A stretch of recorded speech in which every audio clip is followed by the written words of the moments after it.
Urea डालने के बाद मिट्टी के अंदर यूरिया से क्या क्या चीजें बनती हैं और पौधे किस रूप को लेते हैं, आज मैं इसी बात पे चर्चा करूंगा। क्योंकि यूरिया एक ऐसा फर्टिलाइजर है जो लगभग सभी फसलों में प्रयोग किया जाता है और बहुत अधिक मात्रा में प्रयोग करते हैं। और यूरिया से पौधों को नाइट्रोजन मिलती है, लेकिन यूरिया को पौधे सीधे ही नहीं लेते। जब ये मिट्टी में जाता है, पानी में घुलता है और इसके कई रूप परिवर्तित होते हैं, उसके बाद ही पौधा इसको ले पाता है। आज इस बात को समझेंगे कि यूरिया वास्तव में मिट्टी में जाके बनता क्या है।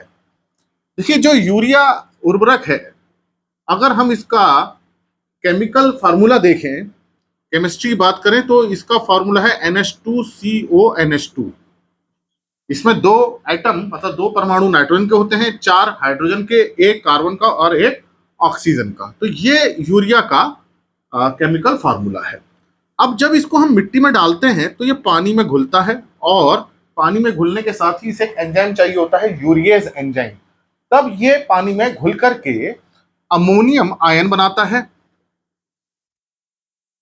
अमोनियम आयन बना लेता है, और प्लस CO2 गैस, जो कार्बन डाइऑक्साइड गैस है, उसको बनाता है। तो जो अमोनियम आयन होते हैं, केमिस्ट्री में इसको बोलते हैं NH4+। तो इसका मतलब ये हुआ कि जब हम यूरिया खेत में डालते हैं और जब उसे नमी मिलती है, पानी में घुलता है, और मिट्टी के अंदर प्राकृतिक रूप से एक एंजाइम होता है, यूरियज एंजाइम, और इस एंजाइम को बहुत सारे सूक्ष्मजीव निकालते हैं, पौधों की जड़ें निकालती हैं, पत्तियां निकालती हैं।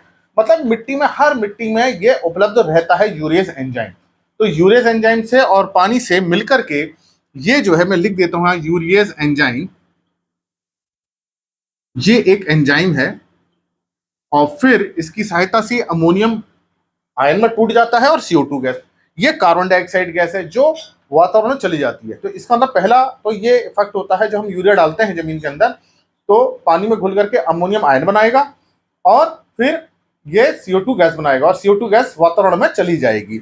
इसके बाद इस अमोनियम आयन को पौधे ले लेते हैं, सीधे ही जड़ों से ले लेते हैं, सूक्ष्म जीव ले लेते हैं। अब सूक्ष्म जीव में बैक्टीरिया है, फंगस है, एक्टोमाइसीटीज है, बहुत सारे सूक्ष्म जीव हैं जो इस अमोनियम का प्रयोग कर लेते हैं। पौधे हैं, खरपतवार हैं, हमारी फसल है, वो भी इसको जड़ों से ले लेते हैं और नाइट्रोजन की पूर्ति करते हैं। तो इसका मतलब कि यूरिया से जो अमोनियम बना वो सीधे फसल को मिल जाता है। इसके अलावा क्या होता है, अमोनियम जो है, इसमें बैक्टीरिया होते हैं, मिट्टी के अंदर बहुत सारे बैक्टीरिया रहते हैं, और वो बैक्टीरिया जो है इस अमोनियम आयन को नाइट्रेट में बदल देते हैं। तो दूसरा प्रभाव ये होता है कि ये नाइट्रेट, NO3 केमिस्ट्री बोलते हैं, ये बनता है। तो यूरिया से अमोनियम बना, जिसको पौधों ने ले लिया, और उसके नाइट्रेट भी बना। तो इसका मतलब कि यूरिया डालते ही हमें इसलिए असर नजर आता है क्योंकि पानी में तुरंत घुल जाता है, और घुलते ही अमोनियम बनता है, और पौधे उसको ले लेते हैं, और नाइट्रोजन का असर तुरंत नजर आने लगता है। पत्तियां हरी हो जाती हैं, गहरे रंग की हो जाती हैं, पत्तियां नई निकलने लगती हैं, पौधे की लंबाई बढ़ जाती है। तो इसी कारण से, क्योंकि ये तुरंत अमोनियम में बदल जाता है। अब इस नाइट्रेट को भी पौधे और सूक्ष्मजीव दोनों ले लेते हैं। तो नाइट्रेट को भी लेते हैं और अमोनियम को भी लेते हैं। तो इसका मतलब जो अमोनियम से नाइट्रेट बना वो भी पौधों के प्रयोग में आता है। तो ये यूरिया इस तरह से पौधों को नाइट्रोजन उपलब्ध करवाता है। तो ये इसका तरीका है। लेकिन इसके साथ साथ क्या होता है कि ये, अगर आपकी मिट्टी की पीएच बहुत ज्यादा है, ज्यादा पीएच है, ज्यादा पीएच होने पर ये अमोनियम आयन क्या होते हैं, अमोनिया गैस बना लेते हैं।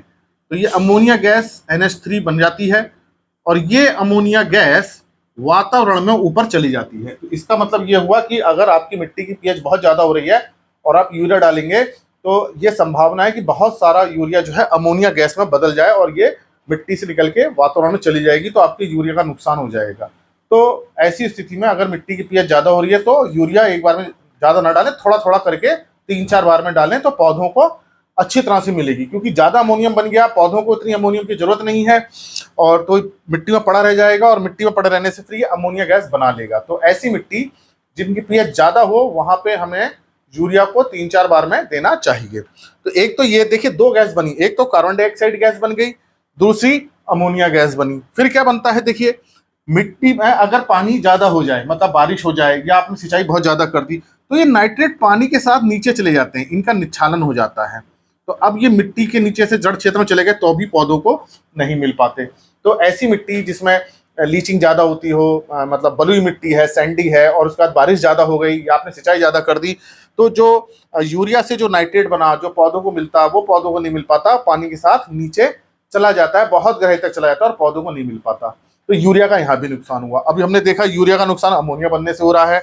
अमोनिया गैस ये और ये नाइट्रेट जब बनता है, अगर लीचिंग हो गई, निच्छालन हो गया, नीचे चला गया, तो भी पौधों को नहीं मिल पाता। इसके साथ साथ क्या होता है कि अगर पानी मिट्टी में भर जाए, माना आपकी भारी मिट्टी है, क्ले, अब काफी दिनों तक पानी भरा रहा है और नाइट्रेट बन गया है, फिर इस नाइट्रेट गैस से N2O गैस बन जाती है, NO2 गैस भी बन जाती है और N2 गैस भी बन जाती है, खास तौर से N2O गैस बन जाती है कि फिर ये भी वातावरण में चली जाती है।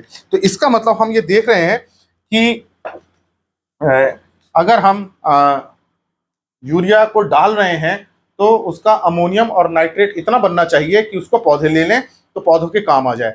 अब ये प्रोसेस चूंकि बहुत जल्दी घुल जाती है यूरिया, तो बहुत ज़्यादा बन जाएंगे और इस तरह से गैस में नुकसान हो जाएगा, इसलिए यूरिया को थोड़ा थोड़ा करके डालना चाहिए। अब आप देखिए ये CO2 गैस, यहाँ ये गैस बन रही है, अमोनिया ये भी गैस बन रही है और ये सारी गैसेस भी बन रही हैं।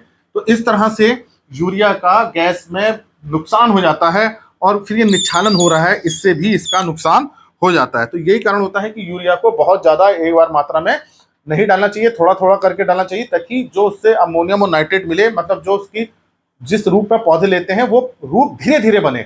अगर बहुत जल्दी बनेगा तो पौधे नहीं ले पाएंगे। तो ऐसी मिट्टी जो बहुत जिसमें लीचिंग ज़्यादा होती हो या पानी बहुत देर तक भरा रहता हो, वहाँ यूरिया थोड़ा थोड़ा करके डालना चाहिए, नहीं तो यूरिया का नुकसान हो जाता है। तो यहाँ मैंने यही बताने की कोशिश की है कि यूरिया वास्तव में मिट्टी में क्या बनाता है। तो अमोनियम और नाइट्रेट बनाता है, अमोनियम बनाता है और कार्बन डाइऑक्साइड गैस बनाता है शुरू में, और अमोनियम से नाइट्रेट बनता है। उसके बाद अमोनियम और नाइट्रेट को पौधे लेते हैं और अमोनिया आयन से अमोनिया गैस बन जाती है और नाइट्रेट से ये नाइट्रस ऑक्साइड और नाइट्रोजन गैस बन जाती है।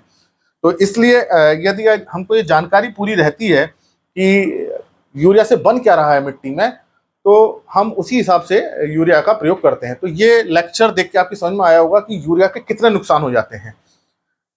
गैस तो बनी रही है और ये नीचे मिट्टी के जड़ से नीचे भी चली जाती है लीचिंग से।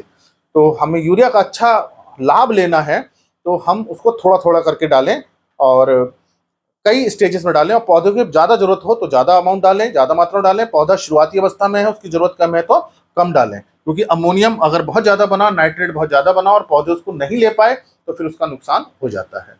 तो ये लेक्चर आपकी समझ में आया होगा। इन लेक्चर्स को ज़्यादा से ज़्यादा लोगों के साथ शेयर करें ताकि उनको भी सही जानकारी मिले, और अगर चैनल सब्सक्राइब नहीं किया तो सब्सक्राइब कीजिए। धन्यवाद।